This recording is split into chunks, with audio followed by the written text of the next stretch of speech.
사랑하는 성도 여러분, 우리의 능력이 되시며 삶의 근원이 되시는 그 하나님을 믿는 것이 그리스도인의 힘인 것을 오늘도 예배를 통해서 다시 한번 고백하시기를 바랍니다. 우리 인생의 영원한 목적이 하나님께 있음을 고백하는 그 순간부터 우리에게 주님께서는 평강과 자비와 능력을 우리에게 주실 줄로 믿습니다. 저는 우리 모두가 오늘 이 밤 전능하신 하나님을 더욱 신뢰하며 의지하게 되기를 바랍니다. 시편 37편 5절과 6절의 말씀을 보면 이렇게 말씀하셨습니다. 내 길을 여호와께 맡기라. 그를 의지하면 그가 이루시고 내 의를 빛같이 나타내시며 내 공의를 정오의 빛같이 하시리로다. 우리는 이 약속을 믿으며 살아가고 있습니다. 이것이 여러분들이 한신교회의 이음 세대들에게 물려줄 신앙의 모범이며 우리 모두가 후대에게 전해야 할 신앙의 약속인 줄 믿습니다. 하나님께서는 우리의 꿈을 정오의 빛같이 그리고 찬란하고 생명력 있고 영광스럽게 이루어 주실 것입니다. 우리 모두가 이 믿음을 소유하고 있다면 어떠한 고난이나 어떠한 절망의 현실 앞에서도 담대할 수 있습니다. 이것은 하나님이 나의 하나님이 되신다는 그 믿음의 반석 위에서만 가능합니다. 이스라엘 백성은 애굽의 압제와 고육으로부터 구함을 받은 민족이죠. 그러나 출애굽의 목적은 결코 고역으로부터의 탈출도 아니요 애굽의 그 압정에서의 해방도 아닙니다. 레위기 25장 38절 말씀을 한번 기억해 보십시오. 나는 너희의 하나님이 되며 또 가나안 땅을 너희에게 주려고 애굽 땅에서 너희를 인도하여 낸 너희의 하나님 여호와이니라 말씀하셨습니다. 성경에서 말하는 출애굽의 목적은 하나님이 누구의 하나님이 되신다고요? 우리의 하나님이 되시려 함에 있습니다. 출애굽의 목적은 우리 하나님이 되시려 함에 있고 또 약속의 땅에 들어가는 데 있었다고 증언합니다. 그런데 하나님이 그들을 애굽에서 이끌어내자마자 큰 위기가 닥쳤습니다. 바로 홍해 바다죠. 약속의 땅으로 인도해야 하는데 바다가 딱 버티고 있습니다. 그때 하나님은 어떻게 하셨습니까? 다른 길로 절대로 우회하지 않았습니다. 그 바다를 땅으로 만들어 바다를 건너게 하셨습니다. 여러분이 잘 아시는 바와 같이 하나님의 인도하심을 따라 애굽을 나온 모세와 이스라엘 백성들에게 누가 쫓아오죠? 바로의 군대가 쫓아옵니다. 앞에는 무엇이 있다고요? 홍해바다가 길을 막아서고 있고 뒤에는요 성난 바로의 군대가 쫓아오고 있습니다. 이스라엘 백성들은 이러한 상황에서 한 행동은 탄식이었습니다. 절망이었고요. 모세에게 한탄하며 여호와 하나님께 불만을 토로합니다. 그때 모세를 통해 들려주신 하나님의 말씀이 출애굽기 14장 13절과 14절입니다. 우리 함께 화면을 보고 읽겠습니다. 시작.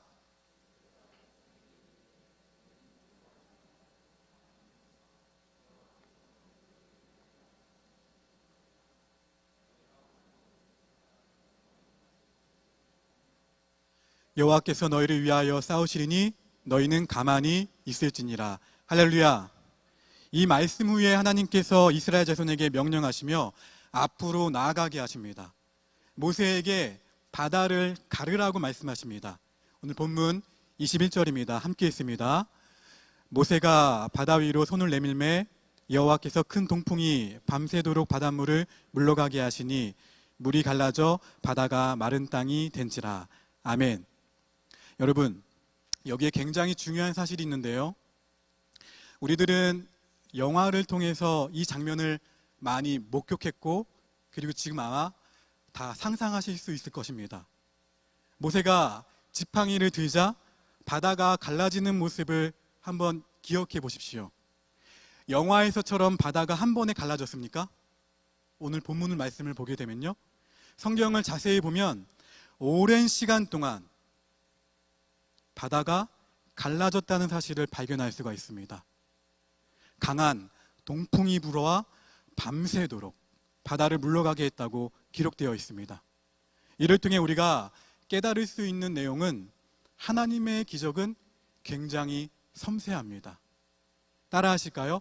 하나님의 기적은 섬세하시다. 할렐루야. 그 섬세하신 하나님을 오늘 만나시길 바랍니다. 하나님은 바다를 단 한 번에 가를 수 있는 능력의 주님이시지만 밤새도록 바다를 물러가게 하셨습니다. 밤이 새도록 바다를 물러가게 하신 하나님은 이스라엘 백성들의 탄식을 구원의 기적으로 바꾸어 놓으셨습니다. 애굽의 군대와 홍해를 보고 탄식하던 이스라엘 백성들이 밤새도록 불어오는 동풍과 서서히 물러가는 바다를 보고 어떠했을지를 한번 상상해 보십시오. 아마도 그들은 우리가 설교 전에 주님을 마음껏 찬양했던 것처럼 주님의 능력을 찬양하며 자유와 해방의 구원을 확신하게 되었을 것입니다. 여기에 기적이 있다는 거죠. 이처럼 하나님의 기적은 연약한 사람들의 탄식을 찬양으로 바꾸신다는 것입니다. 그렇다면 이때 하나님의 마음은 어떠하셨을까요? 밤새도록 동풍을 불어 바다를 물러가게 하시는 하나님의 심정을 우리가 헤아릴 수 있다면 오늘 그 하나님의 마음을 조금이라도 이해할 수 있다면 좋겠습니다. 부탁드립니다. 이스라엘 백성들의 고난을 생각하시며 밤새도록 그 아픔에 함께 하시며 바다를 가르시는 그 하나님의 긍휼하심을 오늘 예배를 통해서 느껴보시기를 바랍니다. 오늘도 우리 주님은 우리의 고난을 바라보시며 바다를 가르시는 하나님이신 것을 고백하시기를 바랍니다. 우리의 인생을 돌아보시며 가장 좋은 사랑을 베푸시기 원하시는 주님이신 것을 다시 한번 고백하시기를 바랍니다. 이 사실을 꼭 믿으셔야 돼요. 밤새도록 바다를 가르신 하나님께서는 그 바다를 어떠한 땅으로 만드셨죠? 마른 땅으로 만드셨습니다. 다시 한번 본문 21절 말씀을 보겠습니다. 모세가 바다 위로 손을 내밀매 여호와께서 큰 동풍이 밤새도록 바닷물을 물러가게 하시니 물이 갈라져 바다가 마른 땅이 된지라. 물이 갈라져 바다가 마른 땅이 된지라. 굉장하지 않나요? 물이 갈라져 바다가 마른 땅이 된지라. 여러분, 여기에는 굉장한 기적이 내포되어 있습니다. 선포되고 있죠. 하나님이 밤새도록 바람을 일으켜서 바다를 물러가게 하신 이유가 여기에 있어요. 그 이유는 바다를 마른 땅으로 만드시기 위함이었습니다. 바닷물이 물러간 곳은 당연히 진흙탕이어야 마땅합니다. 그러나 오늘 성경은 그곳이 어떠한 땅이었다고요? 마른 땅이 되었다고 증언합니다. 무슨 땅입니까? 어린아이가 건너기에 적합한 땅, 노인들이 건너기에 적합한 땅, 모든 사람들이 발바닥에 물을 묻히지 않고 진흙을 묻히지 않고 건너기에 적합한 땅이 되었습니다. 모두가 이 말은 안심하고 건널 수 있는 가장 완벽한 땅이 되었다는 것입니다. 우리 주님이 베푸시는 구원의 역사에는 이처럼 불완전함이 없다는 것과 하나님의 기적은 굉장히 섬세하다는 것을 우리는 알아야 합니다. 오직 완전하시며 우리에게 가장 좋은 것, 가장 적합한 모양으로 하나님은 우리에게 역사하심을 믿으시기 바랍니다. 이 완벽한 구원의 여정 가운데 이스라엘 백성들은 하나님의 백성이 되어져 갑니다. 저는 오늘 여러분 모두가 하나님의 구원의 여정 가운데 하나님과 더 가까운 하나님의 자녀들이 되기를 바랍니다. 오늘 말씀을 통해서 이처럼 하나님의 기적은 굉장히 섬세하시다는 것과 두 번째로는 이스라엘 백성들은 모두 하나님의 백성들이었고 세상의 사람들도 그들을 인정했다는 것을 알 수가 있습니다. 홍해를 건너는 이스라엘 백성들을 향해 바로의 군대가 쫓아오고 있었죠. 그 순간에 또 한 번 놀라운 기적이 일어나게 되는데요. 본문 24절과 25절 말씀을 함께 읽겠습니다. 함께 읽습니다. 시작. 새벽에 여호와께서 불과 애굽 군대를 보시고 애굽 군대를 어지럽게 하시며 그들의 병거바퀴를 벗겨서 달리기가 어렵게 하시니 애굽 사람들이 이르되 이스라엘 앞에서 우리가 도망하자. 여호와가 그들을 위하여 싸워 애굽 사람들을 치는도다. 할렐루야. 여러분, 이 말이 누구의 고백입니까? 네, 성경은 분명히 애굽 사람들의 말이라고 기록하고 있죠. 25절 후반을 보게 되면 애굽 사람들이 이르되 이스라엘 앞에서 우리가 도망하자. 여호와가 그들을 위하여 싸워 애굽 사람들을 치는도다. 이제 막 고난의 현장을 돌파하고 있는 이스라엘 백성들을 향한 애굽 사람들의 외침이라는 거죠. 성도 여러분, 전능하신 하나님이 무엇이 아쉬우셔서 저 천대받던 이스라엘 민족을 위하여 싸우셨습니까? 오직 하나님이 자기 백성들을 지극히도 사랑하셨기 때문입니다. 이 말이 우리에게 가르치는 중요한 교훈이 있습니다. 우리 믿는 사람들은 세상 사람들로부터 이와 같은 말을 들을 수 있어야 됩니다. 하나님께서 저 아무개를 위하여 싸우시고 일하시고 역사하시고 있구나. 이 말을 들어야 합니다. 요한복음을 보게 되면 세상이 우리를 미워하는 이유가 분명히 나오죠. 세상이 우리를 미워하는 이유는 우리가 세상에 속한 것이 아니요 하나님께 속하였기 때문입니다. 요한복음 15장 18절과 19절 말씀을 함께 화면을 보면 있습니다. 세상이 너희를 미워하면 너희보다 먼저 나를 미워한 줄을 알라. 너희가 세상에 속하였으면 세상이 자기의 것을 사랑할 것이나 너희는 세상에 속한 자가 아니요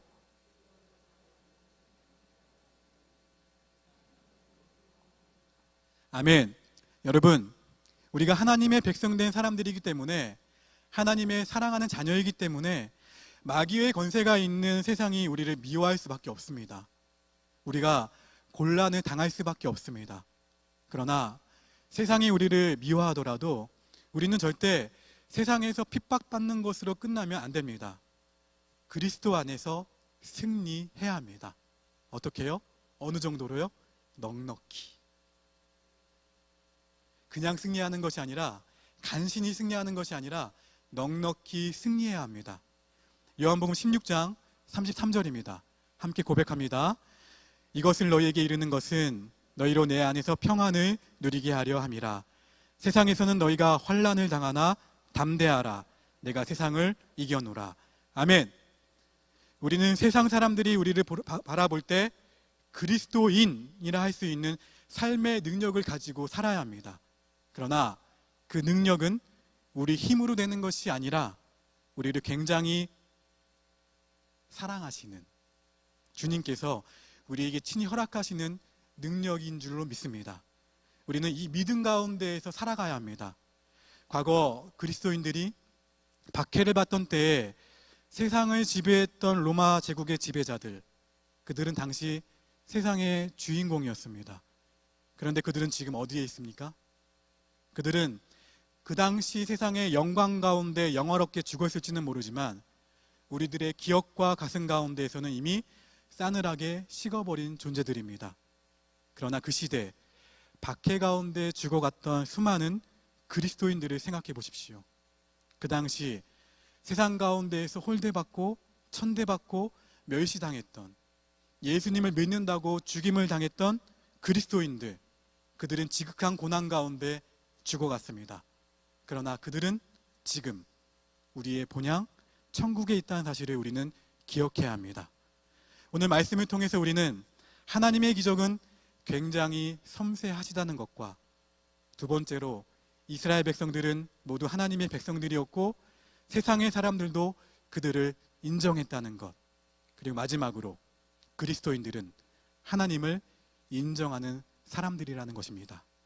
우리 그리스도인들이 고난을 기꺼이 감수할 수 있는 이유는 예수 그리스도께서 나를 위해, 우리를 위해 십자가에 달려 돌아가셨다는 그 사실을 믿는 사람들이기 때문입니다. 우리 함께 옆 사람을 보시면서 이렇게 고백하실까요? 당신은 다시, 당신은 하나님을 인정하는 그리스도인입니다. 할렐루야. 오늘 멋진 분들이 나오셨네요.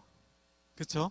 그냥 승리하시는 분들이 아니라 넉넉히 승리하시고자 이 자리에 나오셨죠. 우린 도저히 우리 스스로는 살 수가 없기 때문에 예배에 나오는 것입니다. 주님의 힘과 주님의 능력과 주님의 사랑에만 의지해 사는 사람들임을 고백하는 사람들이 지금 옆에 있는 분들입니다.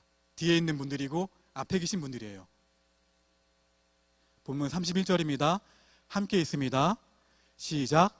이스라엘이 여호와께서 애굽 사람들에게 행하신 그 큰 능력을 보았으므로 백성이 여호와를 경외하며 여호와와 그의 종 모세를 믿었더라. 아멘.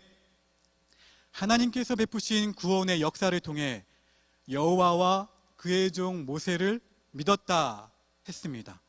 이 말은 하나님과 하나님의 종 모세를 인정했다는 말이죠. 하나님의 구원의 역사를 인정했다는 말입니다. 자, 그렇다면 그 구원의 역사는 어떤 것이었습니까? 영광만이 있던 역사는 아니었습니다. 두려움과 고난의 역경도 경험하게 한 구원의 역사였습니다. 이스라엘 백성들이 그것을 모두 다 인정했다는 뜻입니다. 오늘 이 사실이 우리에게 굉장히 중요합니다. 왜냐하면 이 사실은 이스라엘 백성들의 영혼이 건강해졌다는 사실을 의미하기 때문입니다. 영혼이 건강하면 모든 것이 건강해집니다. 요한 3서 1장 2절에 보게 되면 사도 요한이 자기 제자들에게 보낸 편지의 구절이 나오죠. 그 내용은 이렇습니다. 함께 있습니다. 사랑하는 자여, 내 영혼이 잘된 같이. 아멘. 옆에 계신 분에게 한번 고백해 보실까요? 사랑하는 자여. 다시, 사랑하는 이여, 나는 그대의 영혼이 평안함과 같이 그대에게 모든 일이 잘 되고 그대가 건강하기를 빕니다. 할렐루야. 이 말씀을 세 번역으로 여러분 읽으신 거예요. 이 말씀은 무엇이 잘 되면요? 영혼이. 무엇이 잘 된다고요? 범사에 잘 되고. 어떻게 된다고요? 강건해진다. 사도 요한은 그냥 내가 모든 일에 잘 되고 건강해지라고 인사하지 않았습니다. 영혼의 중요성을 잘 아는 사도 요한은 영혼의 잘됨 없이 범사에 잘됨이 없는 것을 알았기에 그는 분명 글의 처음에 내 영혼이 잘된 같이 이 말을 썼던 것입니다. 여러분, 우리 영혼이 잘 되어야 합니다. 진실로 소망하기는 여러분의 영혼이 잘된 같이 범사에 잘되고 강건하기를 바랍니다. 이것은 하나님이 내게 주신 것이 무엇인지를 생각함으로 이루어집니다. 하나님이 내게 주신 것이 무엇입니까? 많이 있죠. 그 가운데 한번 나사렛 예수 그리스도의 이름인 줄 믿습니다. 베드로와 요한은 자기에게 없는 것보다 있는 것이 무엇인지 생각했습니다. 그래서 사도행전 3장 6절에서 이렇게 선포하죠. 베드로가 이르되 은과 금은 내게 없거니와 내게 있는 이것을 내게 주노니 나사렛 예수 그리스도의 이름으로 일어나 걸으라. 그들은 나사렛 예수 그리스도의 이름, 그 보배로운 이름이 자신들에게 있다는 사실을 생각해낸 사람들이었습니다. 찬양팀 나오실까요? 여러분, 연기를 잘하는 배우가 좋은 사람입니까? 아니죠. 연기를 잘하는 배우가 좋은 사람인 것을 의미하지는 않습니다. 주님의 일을 열심히 감당하는 것과 주님의 이름으로 매 순간 살아가는 것은 다른 문제죠. 하나님은 나를 꾸며주는 직분이나 나를 꾸며주는 사역이 아닌 진짜 나 자신이 예수님의 이름만을 의지하면서 살아가는지를 바라보십니다. 누구든 하나님을 사랑하고 있다고 착각할 수가 있어요. 오늘 예배에 나왔다고 해서 나는 하나님을 사랑하고 있지, 이렇게 착각할 수도 있어요. 나는 저 사람보다 주일 예배를 잘 섬기니까, 나는 새벽 예배를 섬기니까 나는 하나님을 사랑하고 있지 착각할 수 있어요. 그러나 치밀하게 우리는 점검을 하셔야 됩니다. 하나님을 사랑하는지, 하나님의 일을 사랑하는지 점검하셔야 돼요. 예수님의 이름을 의지하는지, 나의 경험과 지식을 의지하는지 점검하셔야 됩니다. 삶의 한 절이라도 예수님의 성품을 담기 위해서 몸부림치는지, 담지 못해서 죄송해서 주님께 죄송하다고 말하는지, 아니면 나는 열심을 다해서 경건 생활을 하니까 그러한 나의 모습에 취해서만 있는 것은 아닌지 돌아봐야 합니다. 감리교회 창시자 웨슬리 목사님은 생애 마지막 순간에 고백하기를 이렇게 말했습니다. 모든 것 중에 가장 좋은 것은 하나님이 나와 함께 하신 것이라. 우리는 종종 이 사실을 그런데 왜 잊어버리나요? 하나님이 나와 함께 하시는데, 하나님이 나와 함께 하시는 것이 가장 좋은 것인데 우리는 이 사실을 잊을 때가 많다는 거죠. 이것이 우리가 매 순간 그리스도인으로서 주님께 회개해야 하는 이유이기도 합니다. 오늘 우리는 예수 그리스도의 이름이 우리 안에 있다는 사실을 분명히 기억해야 합니다. 이것이 그리스도인의 능력이요 은혜의 원천이 되는 줄로 믿습니다. 하나님이 그 크신 은혜와 자비하심이 여러분의 기억 속에 있는 예수 그리스도의 이름을 통해 역사하게 되기를 진심으로 축원합니다. 그 안에서 소망을 회복하시고, 날마다 웃음을 회복하시고, 깨어진 관계를 회복하시고, 때마다 능력을 발휘하시는 성도 여러분이 되시기를, 주의 사람으로 지금까지 살아오셨던 것처럼 마지막 순간까지도 주님을 인정하시며 사시는 저와 여러분 모두가 되시기를 축원합니다. 이런 고백을 담아 수고스럽겠지만 다리가 불편하신 분은 앉아 계셔도 좋아요. 조금 일어나서 함께 뛰며 찬양하실 분은 자리에 일어나서 함께 기쁨으로 찬양하며 박수치며 찬양하실까요?